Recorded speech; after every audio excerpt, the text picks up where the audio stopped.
My name is Margaret Holloway. I am 51 years old, and on a Tuesday evening in October at 6:43 in the evening, I stood on the front porch of a house I had paid for with 14 years of my own income in the rain, with a rolling suitcase at my feet and my husband's mother holding the front door shut from the inside.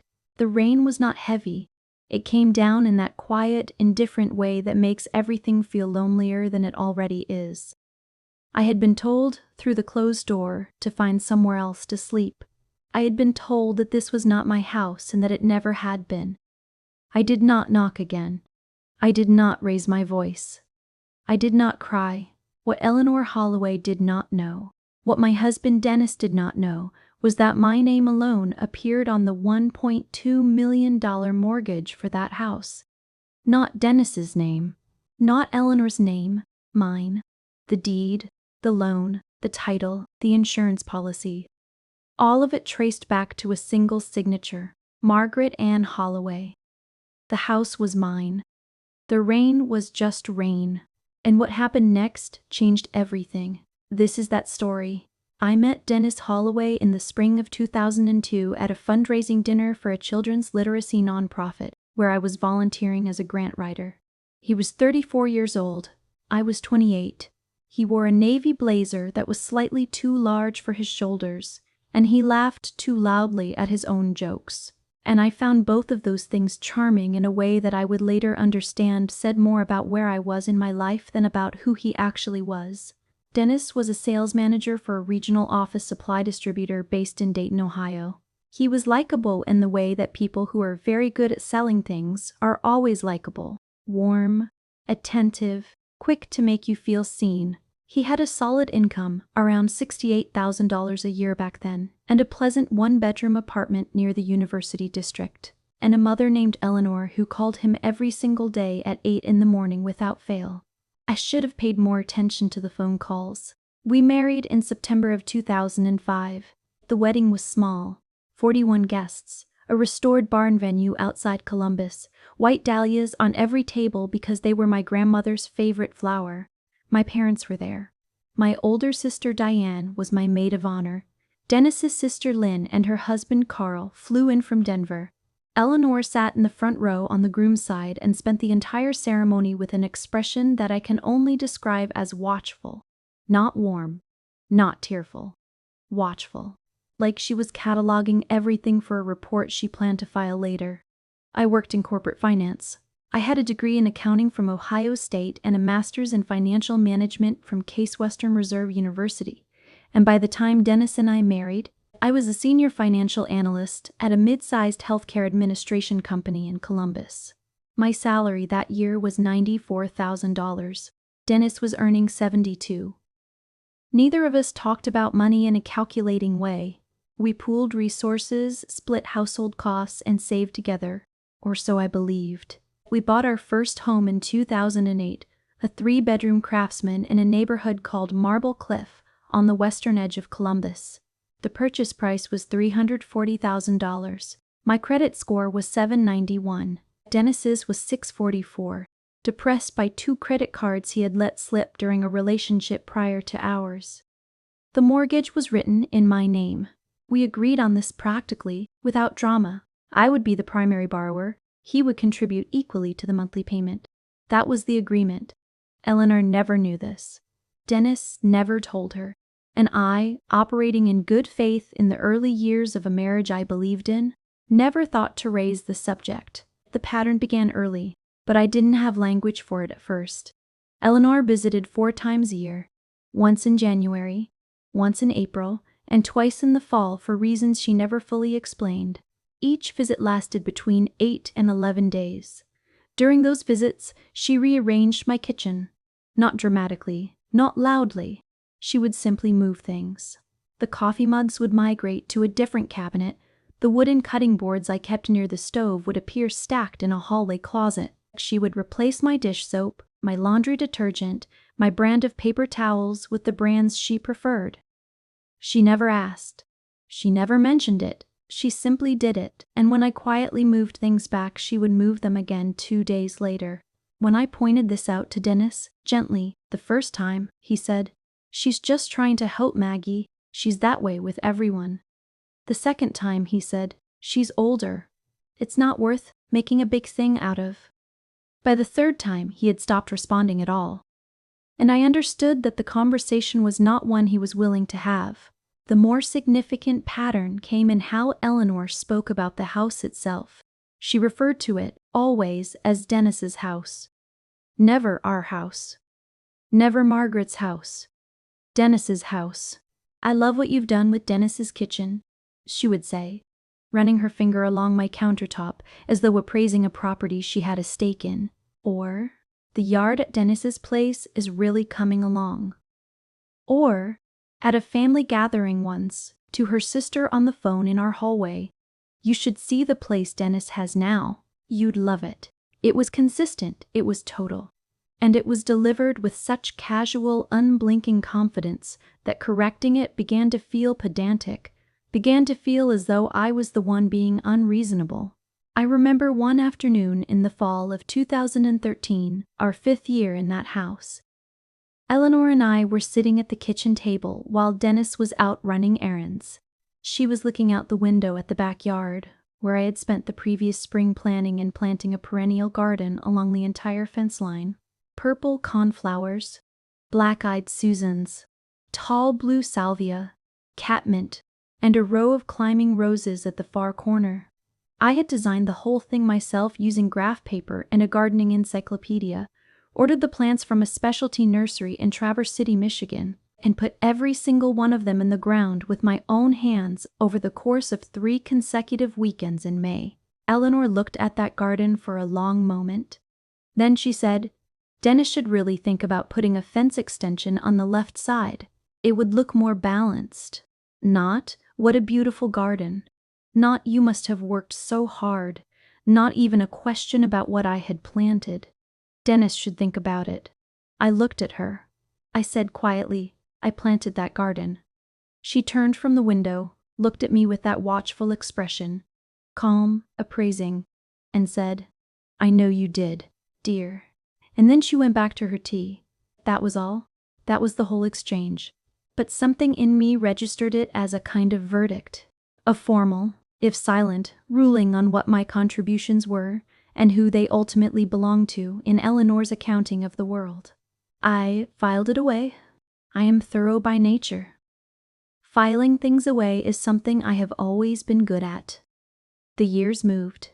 My career moved faster than any of us expected. By 2015, I had left the healthcare company and joined a commercial real estate investment firm as their director of financial operations. My base salary jumped to $142,000, with a bonus structure that brought my first-year total to $161,000. By 2017, I was promoted to vice president of finance. The firm managed a portfolio of 240 commercial properties across 6 states, and I was responsible for the financial modeling, reporting, and capital allocation across the entire portfolio. It was demanding work, the kind that requires you to hold many intricate systems in your head simultaneously and trust your own judgment under significant pressure. I was good at it. I had always been good at it. By 2019, my total compensation package, including base salary, performance bonus, and vested stock options, had reached $238,000 annually. I was, by any objective measure, the primary financial engine of our household. I paid the mortgage. I paid the insurance. I paid the property taxes. I funded our retirement accounts. I handled every bill, every renewal, every correspondence from every financial institution that touched our lives. Dennis contributed his income to the household account, and he paid for groceries, and he took care of his own car, and that was the shape of things. Dennis had not advanced in the same way his career had gone. He was a good salesman, steady, pleasant, reliable in the way that people who genuinely like other people tend to be reliable in sales, but the industry had shifted around him, and he had not fully adapted to the new landscape of digital procurement and automated supply chains. His income had been flat for nearly a decade, hovering between $75,000 and $82,000. He was not unhappy about this, or at least, He gave no sign of unhappiness. He spent his evenings watching baseball and his weekends golfing with a rotating cast of college friends at Scioto Country Club, a membership I had paid to maintain because it mattered to him and the cost was manageable relative to what I earned. He was pleasant at dinner. He was present in the way that a well-chosen piece of furniture is present. Reliably there, taking up a defined space, not requiring much from the room it inhabits. In 2018, we sold the Marble Cliff house for $580,000, a gain of $240,000 on the original purchase, and bought our second home. It was in a neighborhood called Upper Arlington, on a tree-lined street called Kentwell Road, and it was the kind of house that made people slow their cars when they drove past. 4,200 square feet, 5 bedrooms, 4 full bathrooms, and a powder room off the main hall. A chef's kitchen with a 12-foot island in honed white quartzite, a La Cornue range that I had saved for specifically, and cabinetry that ran floor to ceiling. A formal dining room with original 1920s crown molding and a plaster ceiling medallion that the previous owners had preserved with extraordinary care. A home office on the second floor with built-in bookshelves and a window seat looking out to the street. A backyard with a mature catalpa tree, 40 feet tall. A flagstone patio I had designed in collaboration with a landscape architect, and a long rectangular plot along the back fence that I had already begun envisioning as a cutting garden. The purchase price was $1,210,000. Dennis's credit score at this point was 681, improved from the early years, but still insufficient for a loan at this scale to yield favorable terms without my backing. Mine was 812. The mortgage was written in my name. The down payment, $242,000, came from the full equity we had realized on the sale of the Marble Cliff house, plus $68,000 that I contributed from my personal savings. Dennis contributed nothing to the down payment. This was not spoken about, this was not negotiated. It simply was what it was, and I did not make it a point of conflict, because at that time I believed that a marriage was a long game, and that the ledger balanced itself over enough years. Eleanor visited the new house for the first time in November of 2018, Thanksgiving week. She stood in the foyer, which was 2 stories high, with a curved staircase and the hand-blown glass chandelier I had selected from an artisan studio in Burlington, Vermont. And she looked up slowly, taking in the ceiling and the light fixture and the wide plank oak floors I had refinished in a warm amber stain, and then she turned to Dennis, who was standing beside her, and she said with obvious satisfaction, "Dennis, you have done so well for yourself." I was standing 4 feet to her left holding her coat. Dennis said, "Thanks, Mom." I handed her coat to him and went to make tea.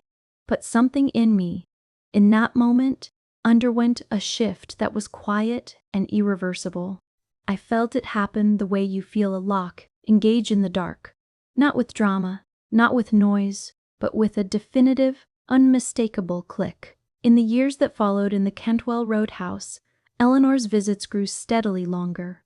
What had been 8 to 11 days stretched to 2 weeks, then to 3. She began arriving without a fixed departure date, offering instead vague windows. "I'll see how I feel after the first week." She had opinions about everything: the thread count of the guest room sheets, the placement of the television in the sitting room off the kitchen, the fact that I kept my home office door closed during work hours, which she described once to Dennis, within my earshot and from a distance of approximately 12 feet, as not very welcoming. She began cooking dinners on the evenings she was in residence, elaborate, labor-intensive meals that she presented as generosity, and that had the effect of displacing me from the kitchen entirely while simultaneously positioning her as the sustaining force of the household. She began referring to the house as home, as in, "I just love coming home to this place," as in, "It feels so much like home here." She told Dennis in the fall of 2021 that if there were a guest cottage on the property she would consider spending part of the year with them. I heard this from Dennis, who reported it as though it were a charming and flattering thing to share. I watched all of this happen. I said very little.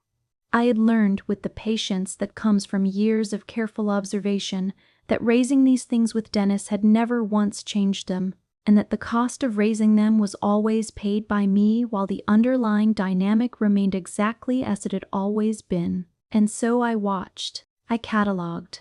I continued to do the work I had always done, which was to quietly hold the entire financial architecture of our life in place, while other people moved furniture around and called it theirs. The breaking point arrived on a Thursday in late September of 2022.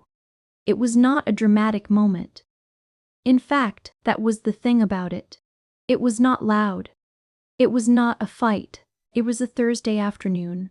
Eleanor had been staying with us for 19 consecutive days. She had, that morning, while I was in my home office on a call with a portfolio analysis team based in Atlanta, entered the office, identified the open shelving units that held 7 years of my organized professional filing system, binders color-coded by year and category, arranged in a sequence I could navigate in the dark, and moved all of them into cardboard boxes in the garage.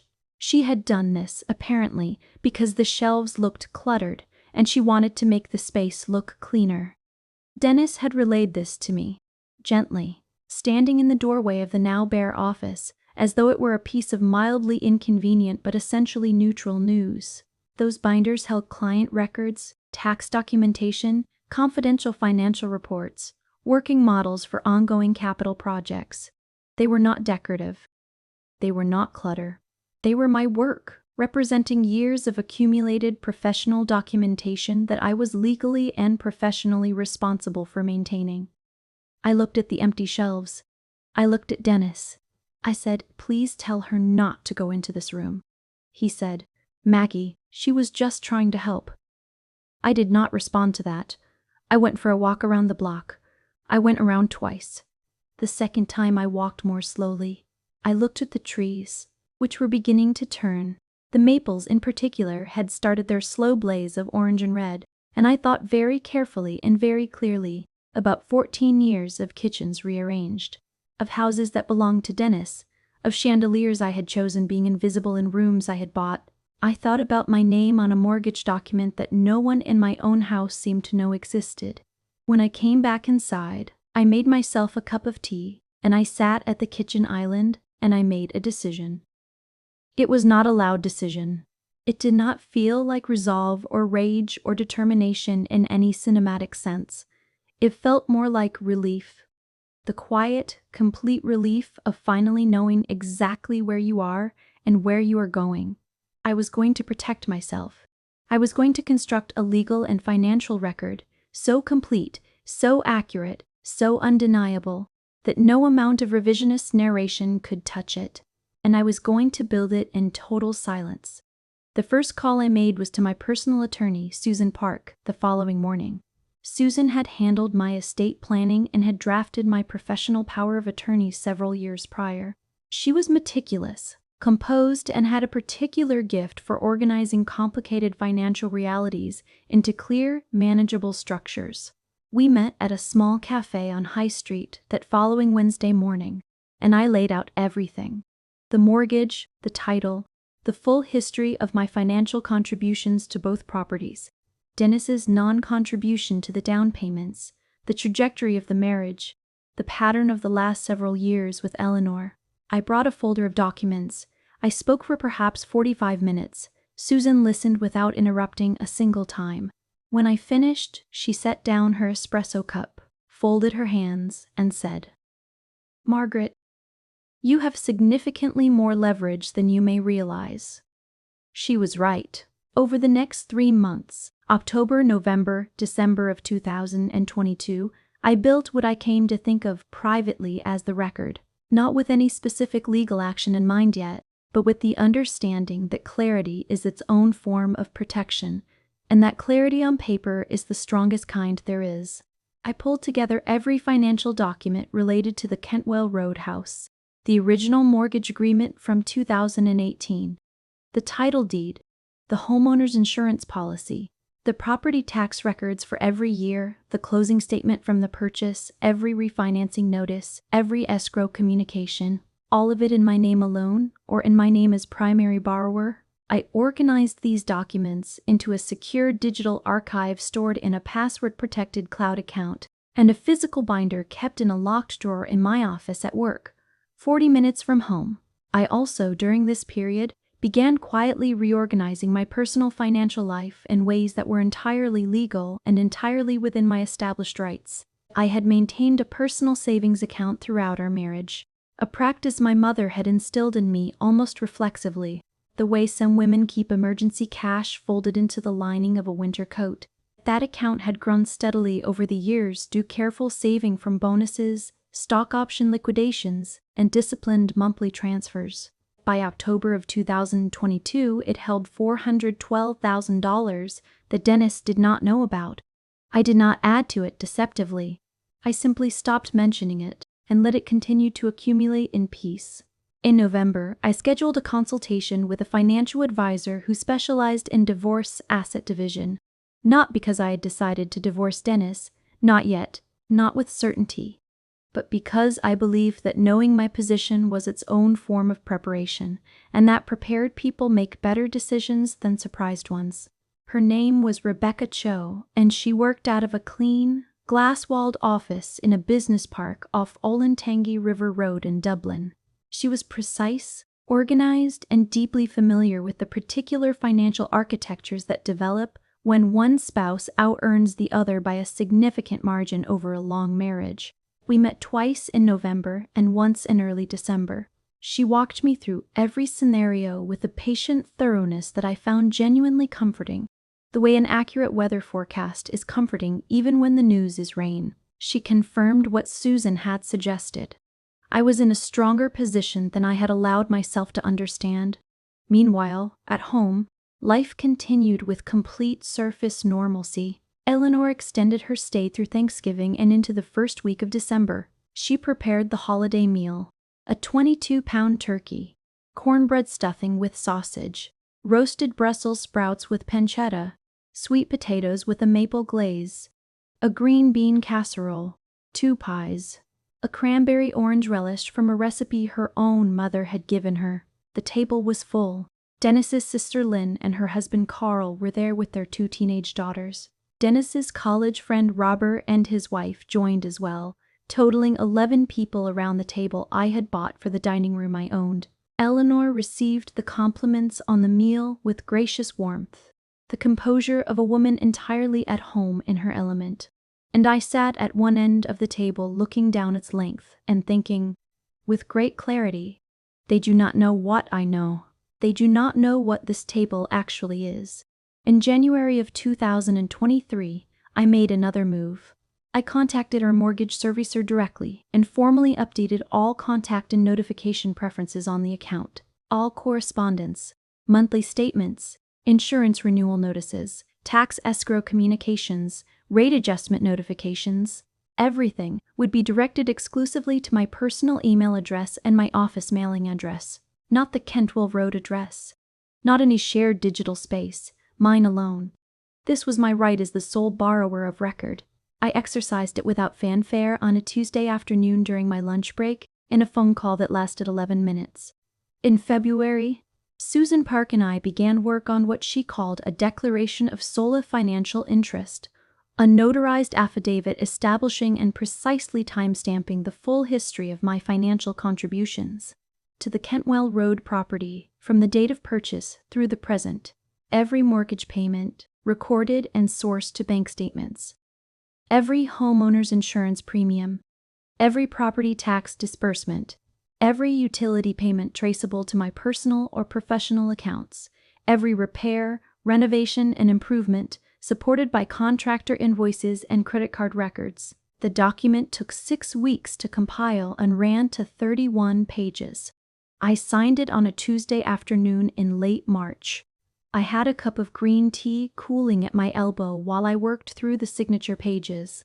Outside the window of Susan's office, Columbus was starting its slow thaw from winter, the first pale green suggestions of leaf on the trees along the parking lot. In April, Eleanor returned for what she called her spring visit. This visit was meant to be 10 days. It became 23. She arrived on a Thursday with 2 large suitcases and a box of her own groceries. Specific brands she preferred that she did not trust me to have in the house, and she settled into the guest room, with the comfortable ease of someone returning to a place they have already decided is theirs. She called it coming back to recharge. She used that phrase twice within the first 3 days to Dennis within my hearing, and I noted it each time with the same careful, even attention I had been giving everything for months. She commented that the backyard needed to be remulched and wondered aloud to Dennis whether he had found someone reliable to do the landscaping. The landscaping company I had contracted with, TJ Harmon Grounds and Garden, had been doing the property for 3 full years. The invoices, all of them, were in my name. I added them to the binder. In May, I hired a forensic accountant, a woman named Donna Steele, recommended by Rebecca Cho, to prepare an independent analysis of household income and expenditure from 2018 forward. This document, cross-referencing my salary records, Dennis's income records, joint account activity, and the mortgage payment history, took 11 weeks to complete. It arrived in late June in a bound report of 44 pages. Its conclusions were clear and unambiguous. Of the total household financial contributions made since the purchase of the Kentwell Road property, I had provided 86.4%. Dennis had provided 13.6%. If you are still watching this, I want to stop for just a moment and ask you something. Has anyone in your life ever looked at something you built? Something real, something documented, something that bore your actual name, and simply chosen not to see it? If you have ever been in a room where everything you contributed was attributed to someone else, drop a comment below and tell me how you handled it. And if you haven't subscribed yet, please take a moment and do that now. Every story on this channel is for the women who built things in silence, and there is a new one here every single day. By the end of June, I had made the decision I had been quietly arriving at for months. I called Susan Park and told her I was ready to proceed. She referred me to a divorce attorney at a firm in downtown Columbus, a partner named Thomas Garrity, who had been recommended to her by 2 separate colleagues as someone who combined strategic precision with uncommon steadiness under pressure. I met with Thomas in his conference room on a rainy Wednesday afternoon in late June. He read through everything I had assembled: the 31-page declaration, the forensic accountant's report, the mortgage documents, the title deed, and he looked across the table at me and said, without excessive sentiment, "You've done the work. This should be straightforward." I filed for divorce on the 8th of July 2023. Dennis was served through his place of work on a Wednesday morning so that there would be no scene at the house, and no possibility of an escalating confrontation in the Kentwell Road foyer. I had moved what I most needed: my grandmother's photograph albums, my professional files, several pieces of furniture and art that predated the marriage, to a secure storage unit in Grandview Heights 2 weeks earlier. I had reserved a furnished apartment in the Short North neighborhood, a clean, well-lit 2-bedroom with good light and a small terrace, on a 3-month lease beginning the 2nd week of July. I told 4 people: Susan, Thomas, my sister Diane, and my closest colleague at work, a woman named Patricia Ossie, who had been quietly expressing concern about me for the better part of 2 years. When I told Patricia, she looked at me for a moment and said, "Finally." Just that word. Just that one word, with complete certainty. What I had not fully anticipated, though I think some part of me had known it was possible, was Eleanor. Dennis called his mother, apparently, within the hour of being served. Eleanor was at her condominium in Westerville, 30 minutes away. She arrived at the Kentwell Road house by 4 in the afternoon. By 6, she had clearly worked herself into a considerable emotional state, because when I arrived at 6:30 to collect the last remaining personal items I had not yet moved to storage, I found her in the foyer. Dennis was standing slightly behind her, to her left, near the base of the curved staircase. Eleanor was wearing a gray cardigan and her reading glasses on their chain around her neck, and she looked at me as I came through the door with an expression I had never quite seen on her face before. Not the watchful composure I had catalogued over years. Something rawer. Something that had shed its curation.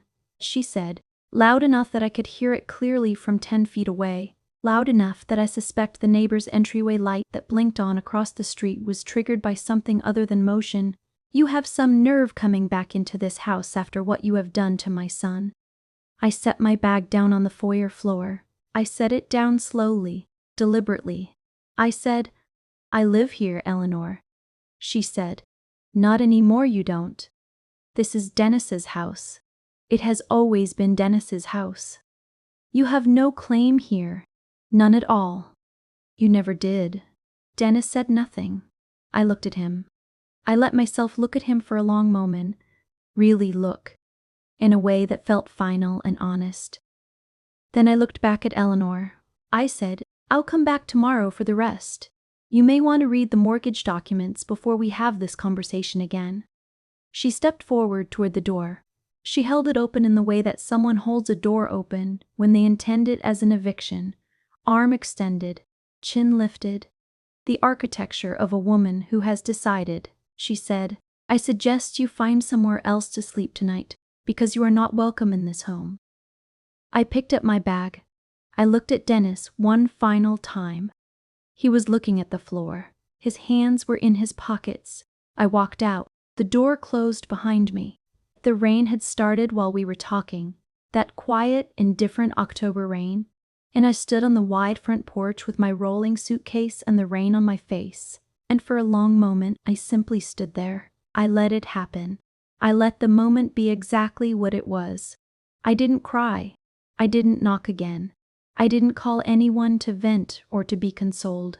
I called a car from my phone, and while I waited, I sent a single text message to Thomas Garrity. It said, "We are ready to move." He replied in 4 minutes, "I will file the emergency occupancy motion in the morning." The car arrived. I got in. I watched the Kentwell Road house recede through the rear window until we turned the corner, and it was gone. I rode to the Short North apartment, made myself a simple dinner, pasta, olive oil, a small green salad, and went to bed at 9:47.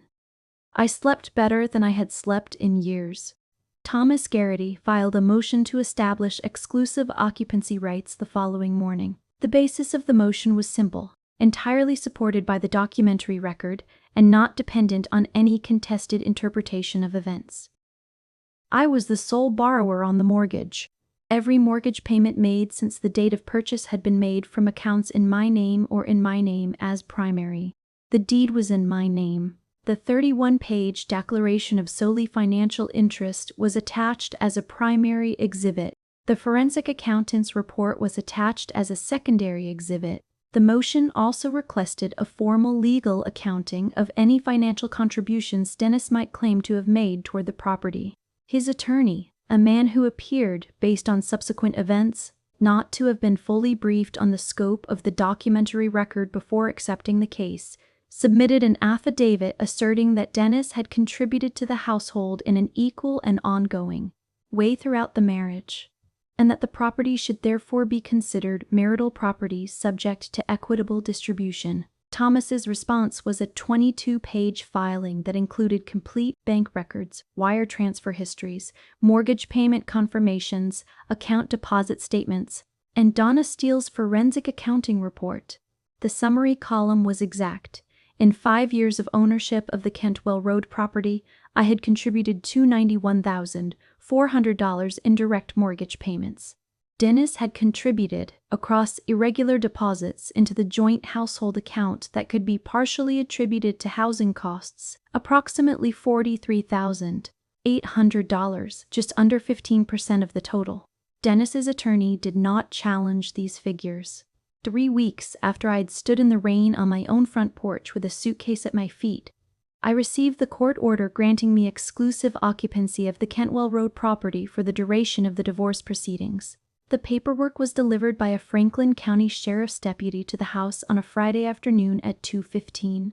I was later told, through a chain of information I will not reconstruct here, that Eleanor was at the house when the deputy arrived, that she took the paperwork, that she read it standing in the foyer under the chandelier, and that she sat down on the entryway bench very suddenly, the way people sit when something heavy and invisible has simply taken the strength from their legs. Dennis called me that evening. It was around 7:30. He called from what sounded like a parking lot. I could hear distant traffic and the cold quality that outdoor air gives to a phone call in October. He said, "Maggie, I didn't know she was going to do that with the door. I want you to know that."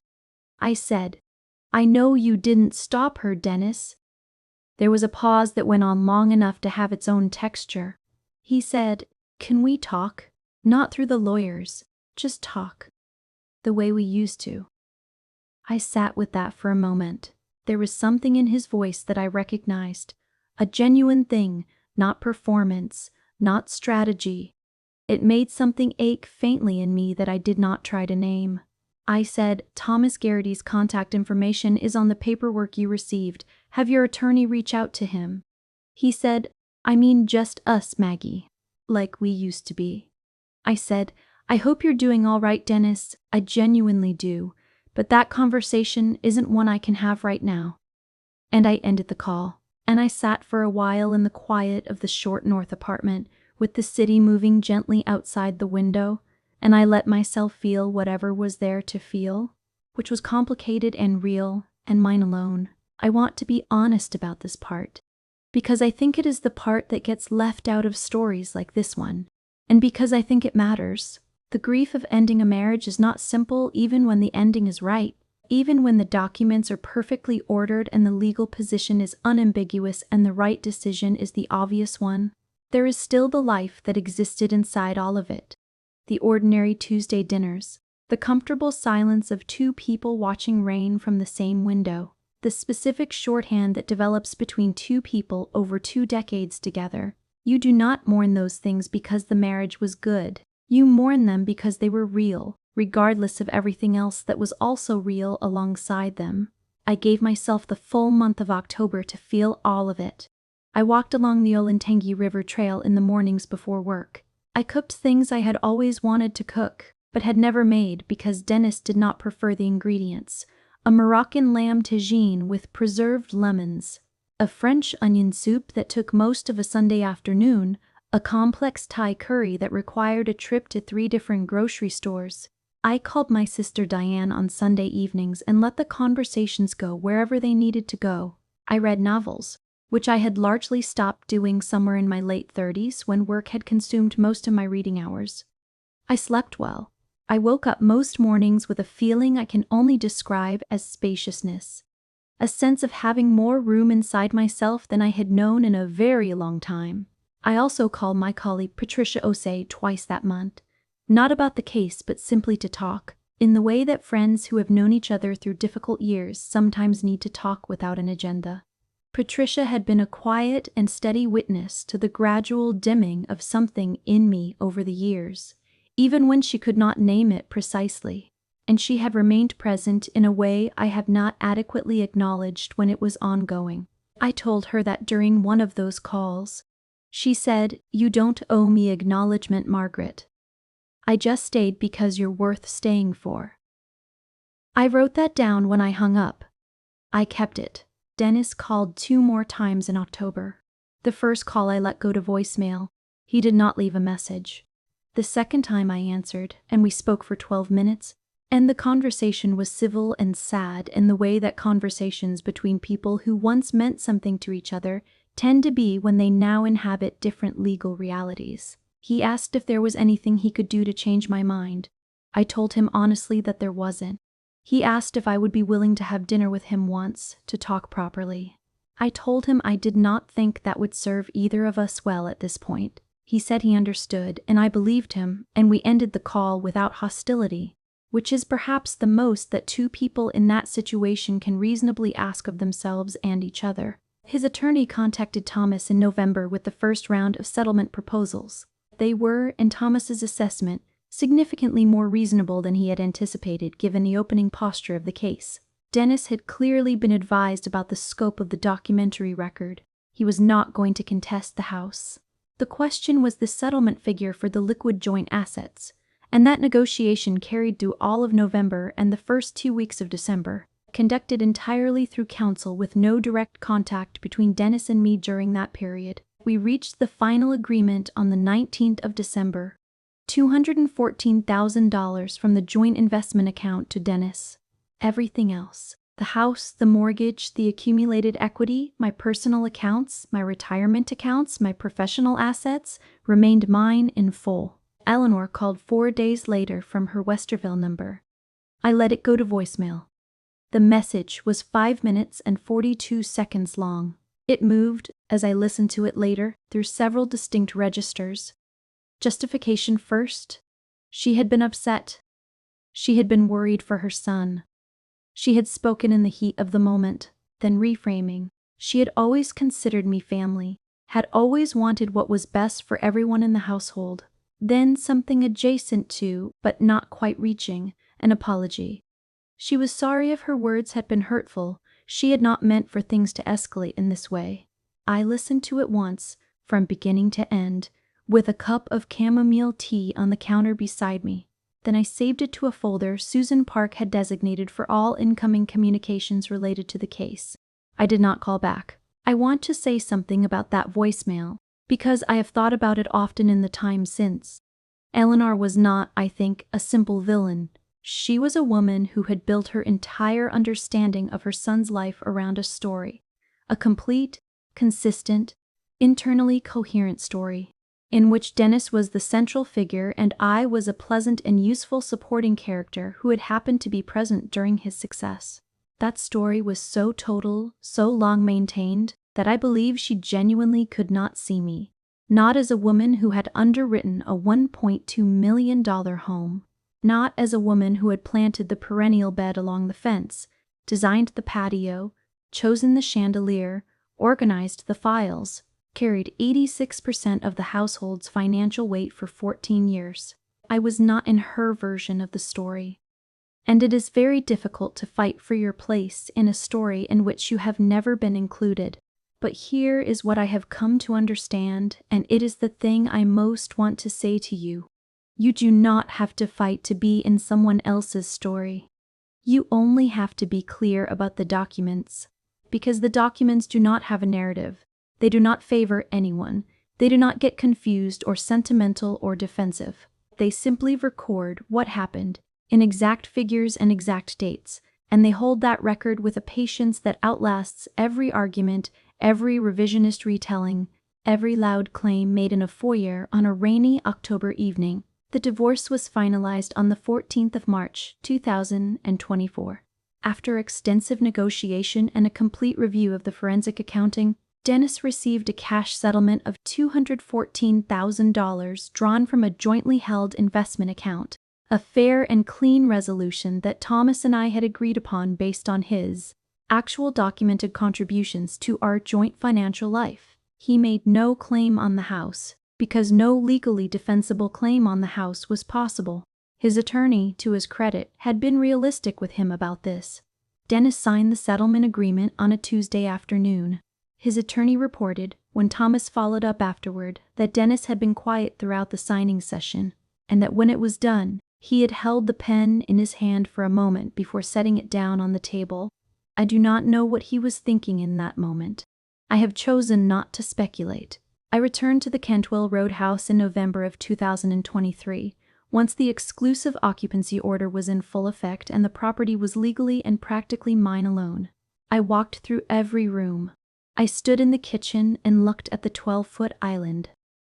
I stood in the dining room under the chandelier. I stood in the home office, where Eleanor had emptied the shelves the previous September. I went to the garage, found the cardboard boxes, and carried them back inside one by one.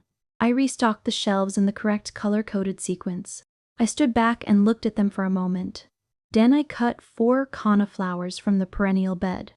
They were spent by November, their centers dark and seed-heavy, and put them in a mason jar of water on the kitchen counter. I made a pot of coffee.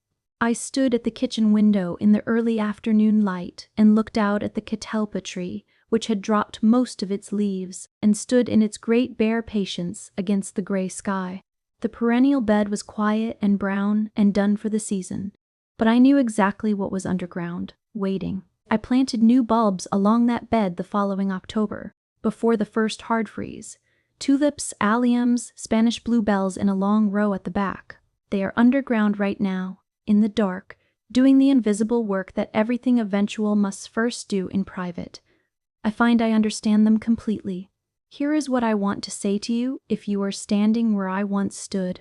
If someone in your life has been quietly narrating your work, your home, your contributions, your very name, out of the story. If you have watched your own careful building be attributed to someone who happened to be nearby while you built it, if you have corrected the record quietly, precisely, only to watch it be rewritten again without a second thought, you are not imagining it. It is real. And you do not have to argue with it. You do not have to convince anyone. You do not have to raise your voice or perform your own indignation or prove yourself to people who have already decided not to see you.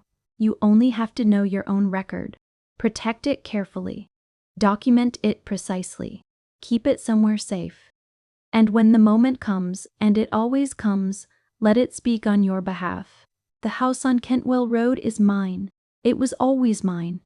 The mortgage said so. The deed said so. The 31-page declaration said so. And now, in the most ordinary and complete way possible, I live in it alone, and it is very quiet, and the chandelier catches the morning light in a way I notice every single day, and the garden along the fence will come back in the spring. It always does. And I am grateful in a way that only feels possible when you have finally, fully returned to what was yours. I want to ask you something before I go. Have you ever watched someone tell the story of something you built, your work, your sacrifice, your home, your name on a document, and realized that your name had simply been removed from their version? And if you found yourself in that moment, what did you do? Leave your answer in the comments below. I read every single one. Before you go, I want to take a moment and say something directly to you, the person who stayed until the very end of this story.